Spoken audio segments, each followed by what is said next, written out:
Hey guys, welcome to Shep Talk and welcome to my review of Challengers. Challengers was directed by Luca Guadagnino and was written by Justin Kurtzik. Stars Zendaya as Tashi, Mike Fass as Art, and Josh O'Connor as Patrick. Challengers has a runtime of 2 hours and 11 minutes. Quick synopsis. After suffering a career-ending injury, Tashi turns to becoming a tennis coach. Trying to get her husband to turn around his failing tennis career takes on a whole different meaning when he comes face to face with his former best friend, who also happens to be Tashi's former lover.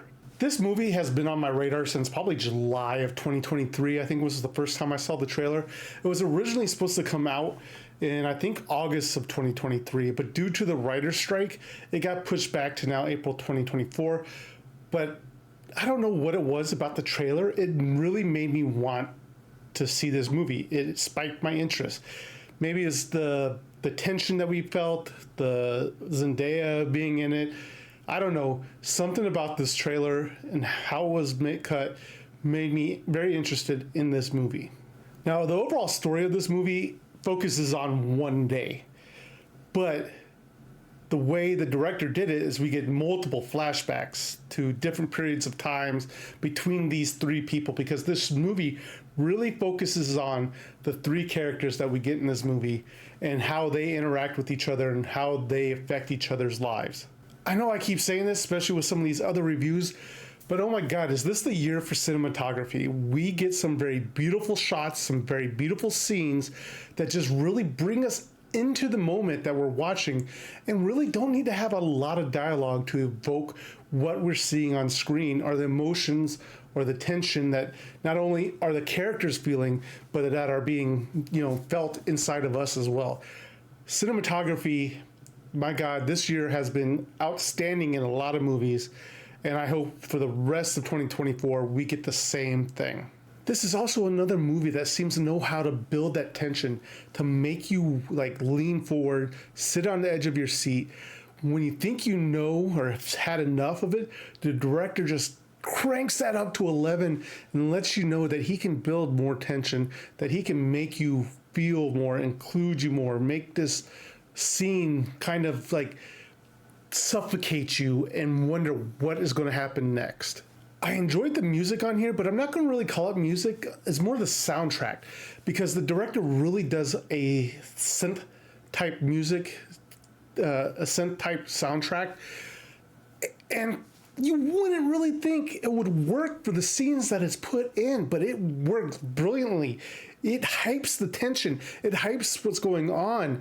It is something that you are a surfer and you're sitting there just amazed at what's going on, riding the wave, and then all of a sudden the synth music just hits you and wipes you and takes you into another direction totally. Now, due to the fact that this is really focused on three characters, the acting has to be good. If the acting isn't good, if the actors can't deliver the performance that we need, then this movie would have sucked. This movie would have gone in a total another direction. But all three of the actors bring it. Show us what it means to deliver a performance, and props to all three of them. The chemistry that was in there between all three just is totally amazing. It just seemed like these people really did live the lives that we're seeing on screen. Again, amazing performances. One of the things that stands out to me about this movie is the simple fact that these people are not all good people. I don't think any of them are very good. Zendaya's character, Tashi, I want to call her a narcissist, but I don't know if that's the exact word. She really doesn't seem to care or really even love the people that she has in her life. She's just really looking for that next level. What is going to scratch that itch? What is going to, fulfill her in the moment of right now? And she plays it brilliantly. You can tell that she is what are you doing for me now is kind of the key. And she knows how to twist and turn and manipulate you to almost kind of gaslighting you, I guess you'd say, into doing the things that you want, that she wants you to do, not what you want to do. And it might not even be best for the person, but it's probably going to give Tashi a leg up somewhere. And one of the reasons I like that, where all three of these characters are not good characters, or they all have flaws, I think it's easier for the audience to connect to the characters on the screen because they're not perfect, because they have flaws, because they have self-interest in, in themselves. It gives us something relatable. It is not like, oh, he's the hero, he's going to go off and save the princess, and really we want to be that person, but we don't relate to that person. And I think there's so much differences between these characters that it's easy for us to relate to each and every one in a certain way. And let's get on to some of my dislikes for this movie. And it's not a dislike for me per se, but I do see how it can be kind of confusing and throw some people off, and that is the flashbacks.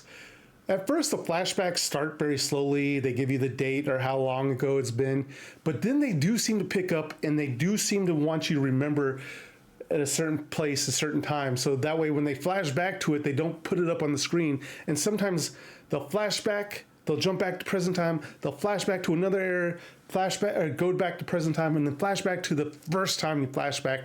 It can get very confusing if you're not really paying attention. But this movie also makes you want to pay attention. You have to pay attention to what's going on. And I did mention before, I love the cinematography. Cinematography, probably 99% love. What I didn't like about the cinematography, I don't know if anybody else out there, is the tennis ball cam.